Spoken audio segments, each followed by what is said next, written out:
공직자들이 기자들 앞에 서면 아무래도 좀 긴장을 한다고 그러는데 워낙 제가 좀 단련이 많이 돼서 그런지 여러분들 앞에서 오히려 더 편안합니다.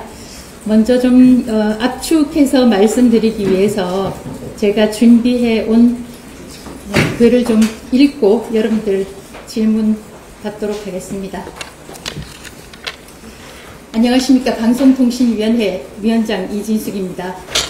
지난 7일 정부 조직법 개정안이 발표가 됐습니다.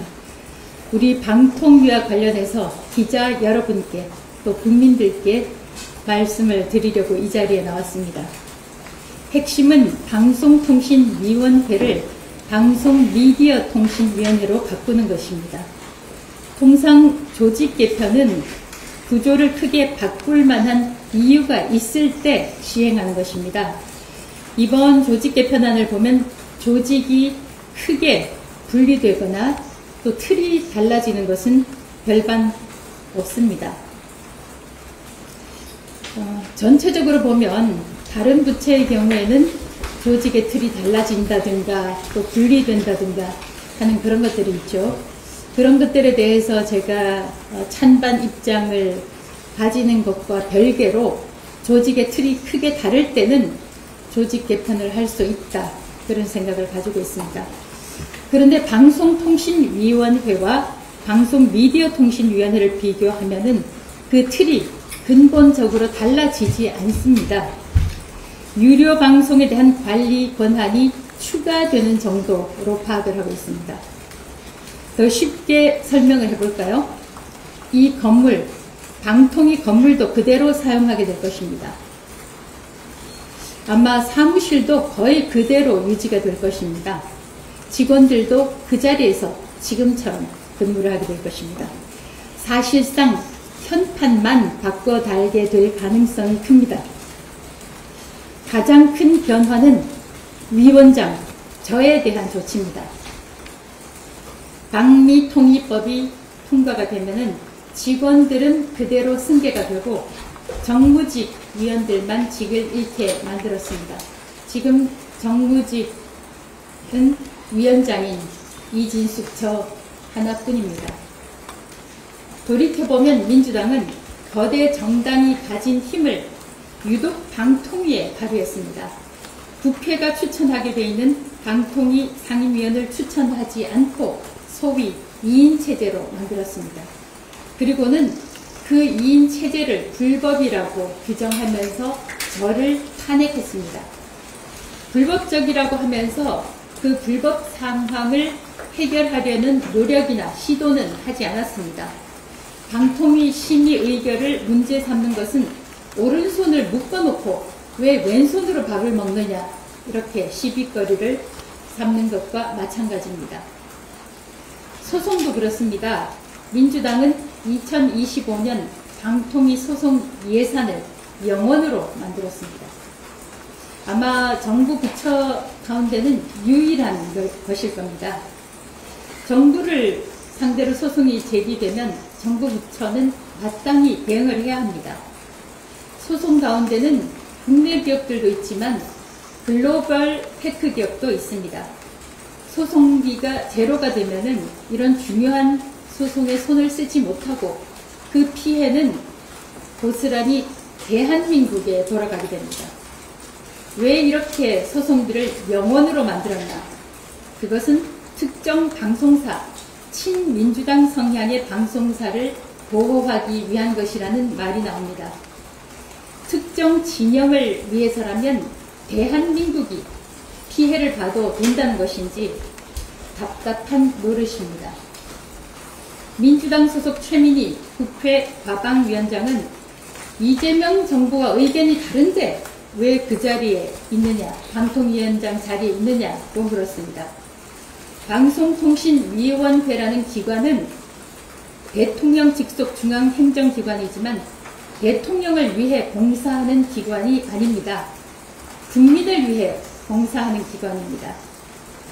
흔히 방송을 전파를 국민의 재산이라고 하고 방송 중이라는 표현은 영어로 on air라고 하죠. 그만큼 방송은 국민들에게 공기 같은 존재입니다. 특정 진영의 소유물이 아니고 대통령의 소유물도 아닙니다. 방송은 윤석열 정부의 소유가 아닌 만큼 이재명 정부의 소유가 돼서도 안 됩니다.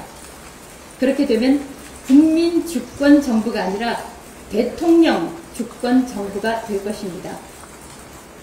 그래서 이재명 정부와 의견이 다르기 때문에 이 자리에 있어서 안 된다는 말은 매우 위험한 발언입니다. 저를 찍어내고 나면 이 자리에는 정부와 의견을 같이 하는 인사가 위원장으로 올 가능성이 매우 큽니다. 과방위원장 말에 따르면 그렇습니다.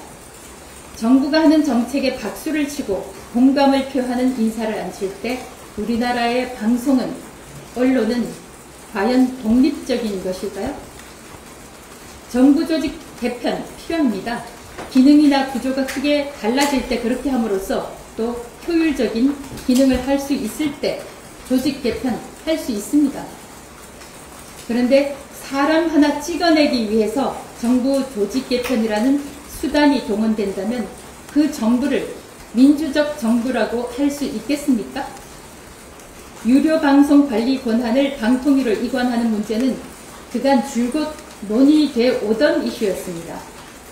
방통위라는 이름을 유지하고도 진행 가능한 문제입니다. 그럼에도 방통위를 방미통위로 바꾼 것은 부칙에 있는 정무직 임기 종료 규정 때문입니다. 이진숙 면직, 사실상 축출이 목적이라고 할 수 있습니다. 많은 언론이 그렇게 해석합니다. 저는 임기를 시작하기 전부터 탄핵시키겠다는 협박성 발언을 들었습니다. 두 사람으로도 회의를 열고 심의 의결할 수 있는데도 다수당 민주당이 불법이라고 하니까 불법이라고 생각하는 사람도 생기더라고요. 민주주의는 다수결이라는 대원칙을 만들었지만 다수가 항상 옳은 건 아니다 라는 것을 방통위원장직을 수행하면서 몸으로 직접 알게 됐습니다. 저 한 사람을 뽑아내기 위해서 경찰의 고발, 감사원 고발, 공직자윤리위원회 조사 요구, 공수처 고발 등 다수의 고소 고발건이 있었습니다. 저인망식으로 고소 고발을 하더니 국무회의에서 직무 배제시키고 국무회의에서 배제시키고 심지어 정상적인 휴가 신청도 반려했습니다. 휴가를 못 가서 불만이란 게 아닙니다. 이렇게까지 괴롭혀서 사퇴시키려고 하나 생각이 들기도 했습니다. 한 사람만 남아서 중요한 안건 심의도 못하는 상황입니다. 재난지역 피해 주민의 수신료를 면제해준다거나 단통법 폐지 후 시행령도 만들어야 합니다. 작년 말에 끝냈어야 할 방송국들에 대한 재허가, 재승인도 의결 못하고 있습니다. 이번 방통위 조직 개편안은 사실상 이진숙 축출법으로 요약됩니다. 저만의 평가가 아니라 많은 사람들이 그렇게 생각을 하고 있습니다. 아마 방미통위가 되면 민주당은 즉시 상임위원 추천에 나설 것입니다. 이동관 위원장, 김홍일 위원장을 거치는 동안 2명으로 유지했던 방통위 상임위원회를 5명이든 7명이든 9명이든 복구시킬 것입니다. 그것이 거대 민주당의 힘입니다. 제가 방송계의 노란봉투법이라고 부르는 방송 3법도 허점이 많습니다. 여야가 합의해서 대안을 찾았더라면 훨씬 촘촘한 안이 나올 수 있는데도 민주당 주도로 밀어붙였습니다. 사실상 노사 공동 경영을 만드는 편성위원회, 문제가 많다고 생각합니다. 그런데도 거대 여당 앞에서 야당의 의견은 반영되지 못했습니다. 과천 정부청사 주변에 수백 개의 화환이 전시되어 있습니다. 이진숙 개인에 대한 지지와 응원의 뜻도 있겠지만 법까지 바꾸어서 사람을 잘라내려는 다수당의 시도에 저항하려는 분들의 의사 표명이라고 생각합니다. 법을 바꾸어서 사람을 잘라내는 것, 그것이 purge, 숙청입니다. 법에 의한 지배가 아니라 법을 바꾸어서 법을 지배하는 것. 그것이 revolution, 혁명입니다. 예, 이상 말씀드렸고 이제 질문을 받겠습니다.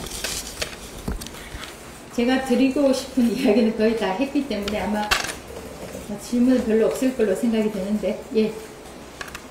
소속 언론사와 이름만 좀 말씀해 주세요. 네, 안녕하세요. CBS 홍영선 기자입니다. 방송미디어통신위 설치법이 이제 국회 전체회의랑 본회의 통과될 걸로 보이는데요. 그럼 이제 위원장께서는 앞으로 어떤 계획이신지 좀 말씀 좀 부탁드립니다. 많은 분들이 그걸 궁금해 하시는데요. 제가 아마 국회에서도 그런 질문을 받고 이야기를 한 것 같은데,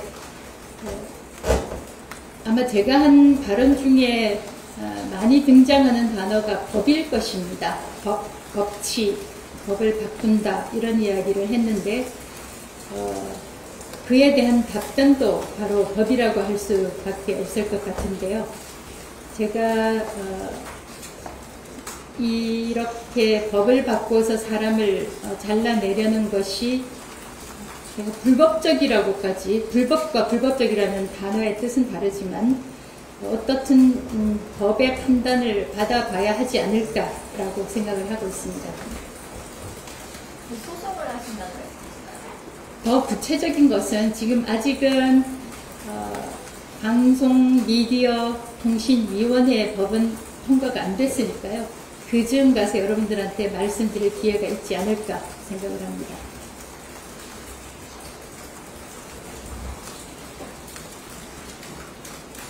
예, 그러면 질문이, 예. 채널A 부자준입니다. 사실상 해임이라는 말이 나올 수밖에 없는 상황인데, 그냥 자진 사퇴를 생각해 보신 적도 있는지, 버티시게 된 이유가 뭡니까? 버틴다는 표현이 그렇게 좋은, 긍정적인 어감은 아닌데요.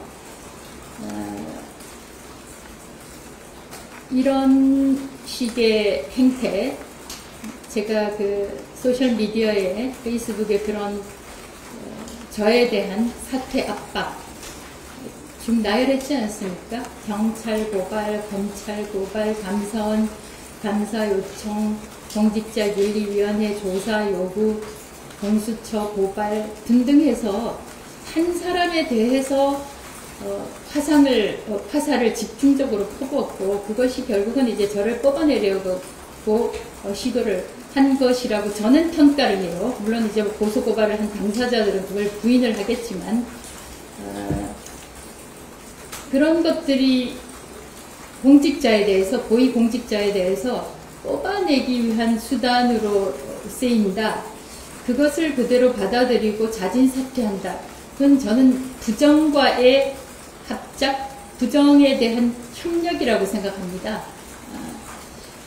힘들지만, 저라고 쉽겠습니까? 그러나 힘들지만 이런 시도들에 맞서는 것, 그것이 저는 정의를 위한, 또 법치를 위한 저의 조그마한 기여, 제가 해야 할 일이라고 생각해서 지금까지 오게 됐습니다. 다른 질문 없으면 하나만 더 드리겠습니다. 일각에서 대구시장 출마설도 나오고 현실 정치에 입문하시는 건지 궁금해하시는 분들 많은데요. 지금까지 제가 일관되게 말씀을 드렸던 것은, 지금 이렇게 이제 그 법까지 바꾸는 상황까지 와서 저로서는 참 대한민국이 좀 우스꽝스럽게 됐다라고까지 말을 할 수밖에 없는데, 저는 줄곧 내년 8월까지 제 임기를 지키고 난 다음에 제가 대통령께 직접 말씀드린 대로 공공기관장의 임기를 대통령과 맞추는 그런 식으로 법이 조정이 됐다면, 그런 시도가 있었다면 아마 이재명 대통령은 역사에 상당한 긍정적인 평가를 받지 않았을까, 저를 포함해서 그렇게 됐을 거라고 생각하는데, 어떻든 그들의 필요에 의해서 고위공직자를 이렇게 임기 도중에 쳐내는 것은 그들이 비판했던 다른 정권들과 다르지 않다. 라는 점에서 그들도 비난에서 벗어날 수 없을 거라고 생각이 됩니다. 그래서 지금 주신 그 질문으로 돌아가서 저는 지금까지는 임기를 채운다는 그 생각만 했고 다른 생각은 하지 않았습니다.